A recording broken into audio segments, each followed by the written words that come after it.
I like to discuss a fascinating point. Sometimes a person gets very, very hungry. Let's say he sleeps a little bit earlier. He didn't have dinner. When he wakes up, he goes to pray, and all of a sudden, after he finishes praying, he realizes he's starving. Now he has a sandwich, and all of a sudden, he gets full. How does that happen? How does it work? The answer is very simple. It's very simple. It's a miracle. You know, there was a famous story of Chaim Kanievsky. One fellow came to him and says, "My son has big problems." What's the problem? He eats and eats and eats and he doesn't become full. Doesn't become full. I don't know why. So he tells him, "Go check the mezuzah." Chaim Kanievsky tells him, "Go check the mezuzah." He checks the mezuzah, and they see where it says "Va'achalta v'savata u'barachta." It says "Va'achalta u'barachta." Eat and bless. Meaning to say they didn't say "v'savata," because in essence, the beracha, to be satiated, even though it's an everyday thing, it really is a miracle in its own right. And it's the same thing with clothing.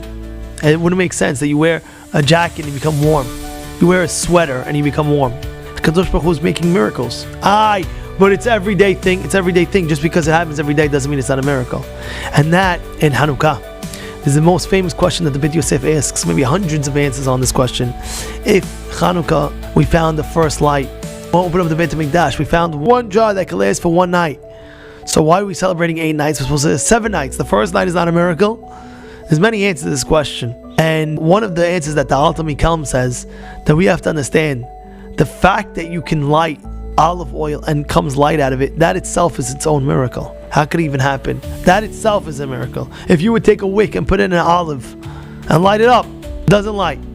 But if you squeeze the olive and you put it on the oil, it lights. How does that work? The whole thing is a miracle. And therefore, we have to understand, time of Hanukkah and any time in general in our lives, the fact that we're breathing and the fact that we're alive, the fact that we're walking and talking, you can't explain how does a person talk. Oh, there's vocal cord. What vocal cords? You can understand how vocal cords work. You understand how vocal cords work, how seeing work. You understand, oh, there's a reflection in the eye, in the back of the eye.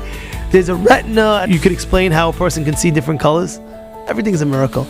And therefore, one of the greatest miracles is you have to understand that everything is a miracle. And when you see that, you see Hashem in your life even more. You get close to Him more and more. And everything will be into your life a blessing and a thankfulness to Kadosh Baruch Hu that you're alive and well and walking and talking and everything else is working properly. This is one of the greatest miracles that you have to thank Hashem for.